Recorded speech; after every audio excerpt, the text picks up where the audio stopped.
Alors, qu'est-ce qui caractérise un concept pragmatique? Le concept pragmatique étant un principe, dirais-je, organisationnel très important en didactique professionnelle et qui s'est mué en concept organisateur au fil de l'évolution de la pensée de Pierre Pastré, fondateur de la didactique professionnelle. Alors, le concept pragmatique a 3 propriétés. Petit 1, quant à son origine, il est issu de l'action. On ne le trouve ni dans les manuels ni dans les traités. Petit 2, quant à sa fonction, il sert à orienter l'action en assurant un diagnostic sur la situation.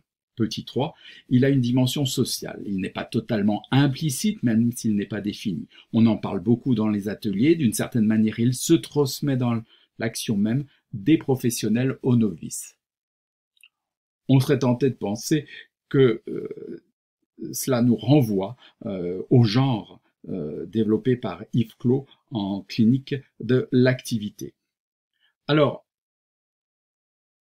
ces concepts pragmatiques, qui sont aussi appelés des concepts organisateurs, servent à orienter l'action en assurant un diagnostic de situation. Et c'est ça qui est essentiel et qu'il convient donc de retenir. C'est le fait que ces concepts organisateurs permettent un diagnostic de la situation et ainsi permettent d'orienter l'action de façon efficace.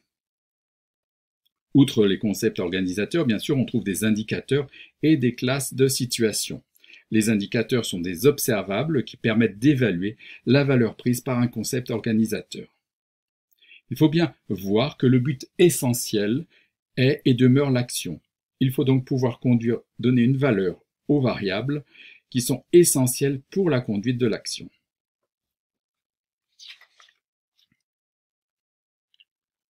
L'identification de la structure conceptuelle se situe donc du côté de la tâche. Elle ne dit rien sur la manière dont tel ou tel acteur a réussi à la mobiliser. Appelons donc le modèle opératif la manière dont un opérateur a assimilé plus ou moins complètement la structure conceptuelle de la situation, la manière dont il a assimilé ce qui est de l'ordre de l'organisation de l'action professionnelle. Ainsi, le modèle opératif n'est pas seulement relatif à une situation professionnelle, il est relatif à un acteur pris individuellement et la manière dont il s'est approprié la structure conceptuelle de la situation, autrement appelée les organisateurs de l'activité. Ce qui nous ramène là, non plus au genre professionnel d'Yves Clos, mais au style du professionnel, c'est-à-dire la manière personnel d'effectuer son travail, ayant puisé dans le genre collectif des manières communes de faire son travail, chacun élabore une façon, une traduction personnelle, une signature personnelle dans son travail et s'approprie les façons générales de faire à sa manière. Par exemple, nul prof n'effectue un cours de la même façon, chacun va le traduire en fonction de ses caractéristiques personnelles. Ainsi donc, je reviens sur la définition de Clos et des genres professionnels qui correspondent à des manières de faire qui sont propres à un groupe professionnel et qui se distinguent d'autres groupes professionnels pratiquant le même métier. Le style ou modèle opératif est une dimension personnelle liée à l'expérience passée qu'a acquise le sujet et qui donne une coloration spécifique à sa manière de procéder. En résumé, le modèle opératif d'un acteur contient 3 sortes d'organisateurs de l'activité. L'un se réfère à la situation de travail, un autre se réfère au groupe professionnel auquel se rattache l'acteur, et selon Pierre Pastré, le dernier constitue sa signature et dépend de son expérience passée.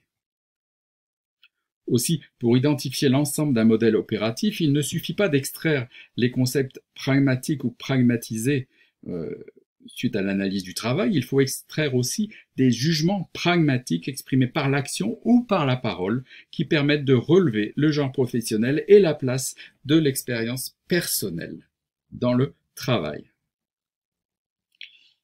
C'est pourquoi l'analyse du travail en didactique professionnelle suppose 2 étapes successives. La première est centrée sur la structure conceptuelle de la situation et identifie donc les fameux concepts organisateurs. Et la seconde est centrée sur le modèle opératif des acteurs et identifie les jugements pragmatiques qui permettent de rendre compte de la manière dont ils organisent. On parle donc des professionnels, dont les professionnels organisent leur activité. Alors, autre question que pose la didactique professionnelle, qui s'intéresse à la fois à ce qui se passe dans le travail et aussi ce qui peut se passer dans des moments critiques, ce qui nous amène donc le professionnel à réfléchir, à se prendre une distance sur son travail au quotidien et à résoudre des problèmes qu'il peut rencontrer. Que se passe-t-il quand un opérateur rencontre un problème dans son activité professionnelle? Et là, on arrive au principe d'apprentissage dans l'activité professionnelle que défend la didactique professionnelle. Alors, quand un opérateur rencontre un problème dans son activité professionnelle, que se passe-t-il? Alors, on peut résumer le processus par une description qu'on peut schématiser en 4 temps. L'attente du sujet, la réponse de la situation en petit 2, la contradiction éventuelle entre l'attente et la réponse en petit 3, et en petit 4, une genèse conceptuelle ou un échec de l'apprentissage. La réponse de la situation est l'élément qui distingue le plus clairement les apprentissages par les situations des apprentissages plus clairement scolaires. Les apprentissages par les situations fonctionnent un peu comme les tâches de poursuite. L'apprenant voit bien le but à atteindre et évalue à chaque opération sa distance au but. Soit il s'en rapproche, soit il s'en éloigne, soit il ne bouge pas par rapport à ce but.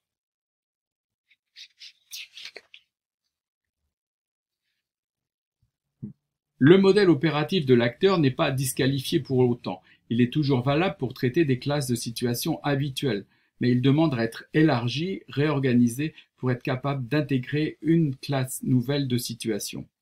On peut appeler ça genèse conceptuelle, cet élargissement du modèle opératif de l'acteur qui est aussi un approfondissement dès lors que la réponse spontanée face à une situation critique, à un moment critique, à un épisode critique, ne correspond pas. Dès lors qu'il faut donc réaménager sa manière de faire. On est donc dans cette situation de genèse. Ces genèses conceptuelles ne sont pas réussies par tous les opérateurs pour autant. Certains restent bloqués sur la contradiction rencontrée, ils conservent un modèle opératif pertinent mais trop étroit pour embrasser de nouvelles classes de situations, d'autres expérimentent un véritable dépassement d'eux-mêmes en s'appuyant sur la contradiction rencontrée pour effectuer une genèse conceptuelle.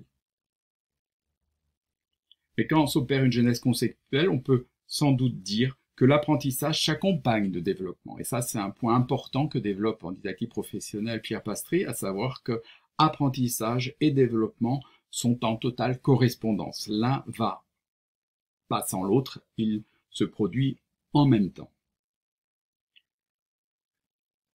Finalement, c'est une manière de dire que les apprentissages professionnels se font principalement dans et par l'action professionnelle, ce qui est un point très important et qui nous amène donc à nous intéresser à ce qu'il se passe en termes d'apprentissage après l'action, notamment dans les situations de débriefing, quand les acteurs sont amenés à revenir rétrospectivement sur leur activité pour chercher à la mieux comprendre et finalement la mieux contrôler par la suite quand il y a un retour sur le terrain de l'activité professionnelle. Donc, on en vient donc à des procédures, à des méthodologies, le débriefing, les entretiens d'autoconfrontation, les jeux de rôle. On peut même observer que cet apprentissage après l'action est finalement plus important que l'apprentissage en cours d'action. En effet, les acteurs ne sont plus soumis au stress des événements. Comme ils savent désormais comment les choses se sont terminées, ils peuvent reconstituer l'intrigue de l'épisode en repérant les enchaînements de causalité qui les ont conduits à l'issue qu'ils connaissent. Bref, ils reconstituent le sens de l'événement pour eux et réalisent ainsi l'apprentissage qu'ils n'ont pas pu faire totalement pendant l'action. Donc on le voit, la didactique professionnelle a commencé par se centrer sur l'analyse du travail comme préalable à toute formation, puis progressivement elle s'est intéressée de façon assez forte au lien entre travail et apprentissage, cette articulation entre la sphère du travail et la sphère de l'apprentissage, ce qui est au cœur de son principe didactique. On peut penser qu'une troisième étape est en train de se dessiner. Beaucoup de recherches en didactique professionnelle se sont appuyées sur des dispositifs d'apprentissage qui se démarquent assez nettement des dispositifs proprement scolaires. On parle de nos jours, une loi a été votée, donc des actions de formation en situation de travail, les AFEST, qui sont appelés à se démultiplier et envisager la formation professionnelle des adultes d'une nouvelle manière.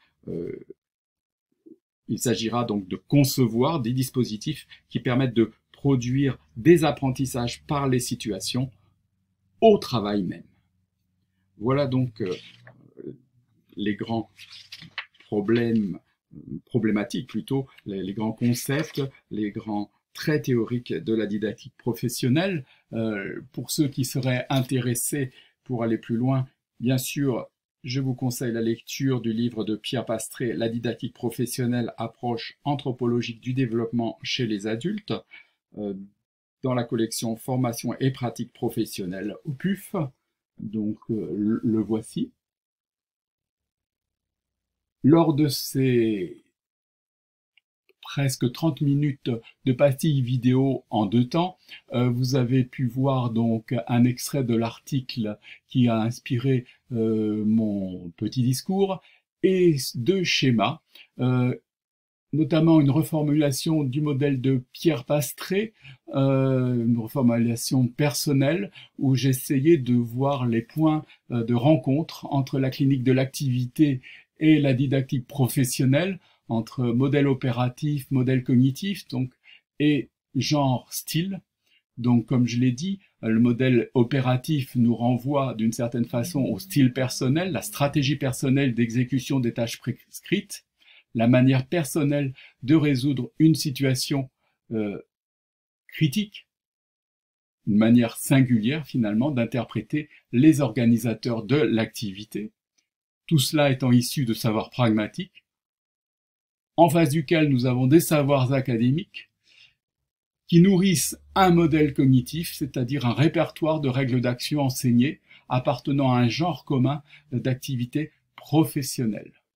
Et au milieu de tout ça, nous avons ces jugements pragmatiques ou des éléments observés in situ qui permettent des inférences de façon à mieux comprendre ce qui appartient au genre et ce qui appartient au style personnel.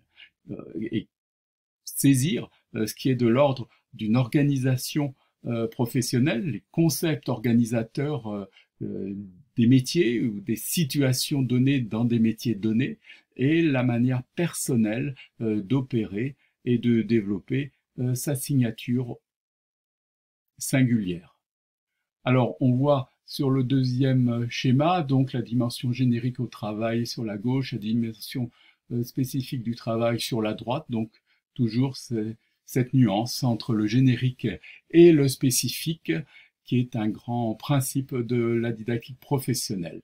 Donc, du côté donc du générique, de la structure conceptuelle de la situation de travail ou organisateur du travail, nous avons une dimension stable et invariante du travail, versus les stratégies individuelles au travail, la singularité de l'activité de travail. Donc on est vraiment dans une dialectique entre le générique et le spécifique, et plus encore une dialectique entre la situation, le sujet, les invariances, les variabilités, et la manière de devoir s'en sortir, non pas d'effectuer un bricolage intelligent, mais de pouvoir réaménager, enfin ce réaménagement sera dit intelligent, mais de pouvoir réaménager